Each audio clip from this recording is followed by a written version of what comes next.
So, Iman Gadzhi has been talking about this new agency model called job servicing, and I tried it out. And basically, if you don't know what job servicing is, it's basically you have a contractor and you find clients. And whenever you get a client, you connect them with your contractor, and your contractor does all the work for you and fulfills your clients on your behalf. And so 1 year ago in January 2023, I started a short form content agency. And basically, I was fresh out of Iman's Agency Navigator course, and I would basically, do everything like he taught me to. And I'd go on Instagram, cold DM some people, cold DM my niche, and I would even hop on sales calls. I had a little script, I was doing my thing. I think they only signed with me because they felt bad at the time, but I closed some clients and I'd connect them with my short form content editor, and my video editor would edit all the clips for them, and that was my service.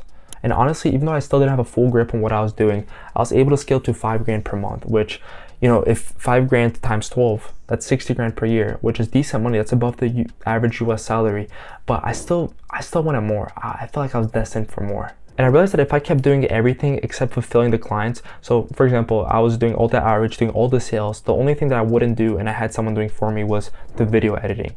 And I realized if I kept doing this way of business, then I wouldn't be able to scale to, 100, a million per month, which was my goal. And so I took a step back from my job servicing agency, and I kind of looked at all my failures, because to be honest, 2023 for me was a year purely of failure. It sounds bad, but it's probably the best year of my life, because from all those failures, I was able to learn so much from it. I was able to extract every single lesson within all those failures. And I realized that in my job servicing agency, I was missing the most important skill as a founder, and I wasn't leveraging it, which is hiring. And look, the reason why job servicing is a really good business model to start with is because it already does kind of put an emphasis on hiring by you removing yourself from the fulfillment side of your business, the service delivery side of your business. But the truth is, if you want to scale to, those big figures like 50, 100K plus per month, you need to remove yourself from every aspect from your business. You need to fucking drop service the whole business, if that makes sense. But the thing is, you can't do that in the beginning. Since in the beginning, and for example, my situation,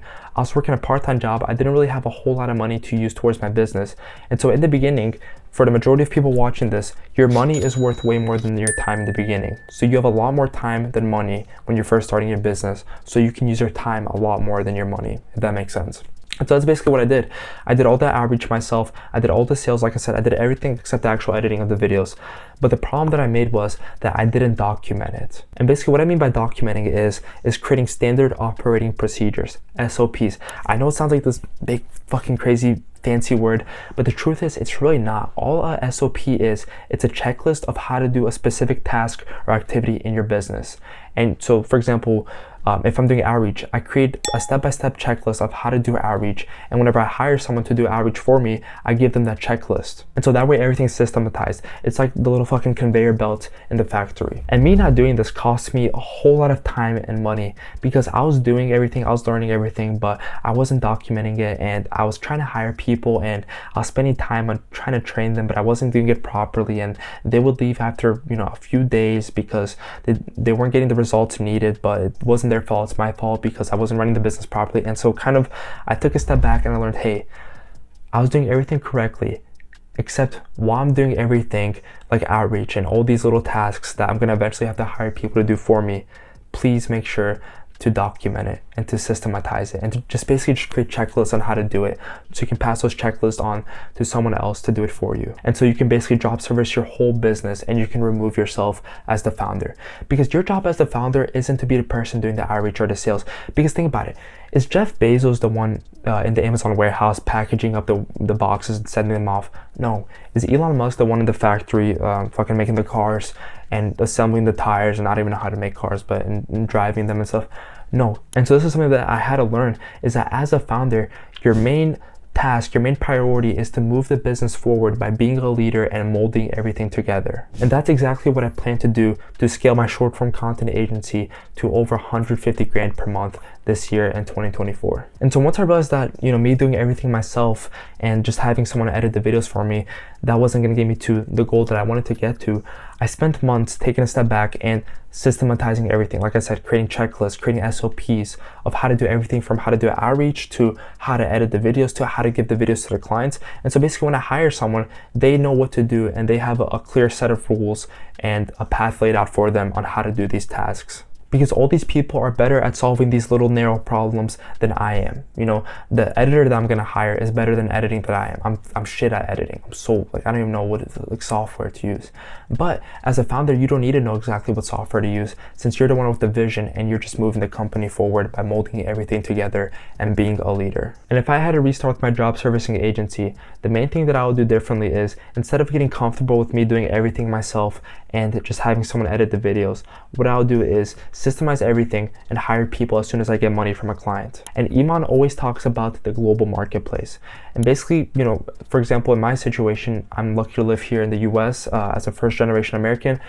You kind of get a view on the world as where you go on Upwork and you see someone in Serbia. So my first editor was Serbian, and a good income to him was $1,000 per month. And that's like the average wage in or the average monthly earnings in Serbia.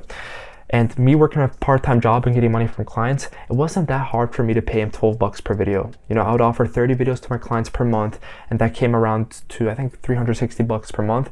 And me making $360 from my part-time job wasn't that big of a challenge. And then me eventually, you know, giving that money to my contractor to fulfill the service. And if you don't know where to find great talent, trust me, Facebook groups is definitely the best place to find great talent, especially if you're looking for someone like appointment setters or editors or, you know, media buyers. They have Facebook groups around all these different problems that they solve.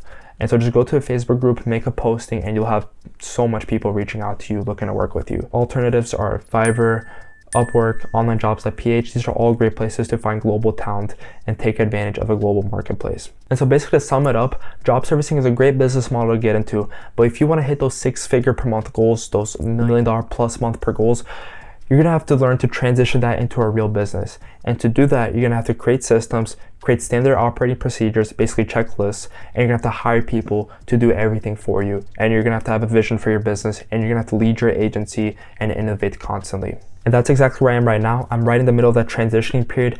I'm using bunch of these failures and these teachings that I've gotten from this past year, and I've created frameworks and systems around them to hire people and basically perfect the operations of my business so I can hand it off to other people to do it for me and scale this thing up. So yeah, I mean, that's my journey. Those are the biggest lessons I learned with my job servicing agency.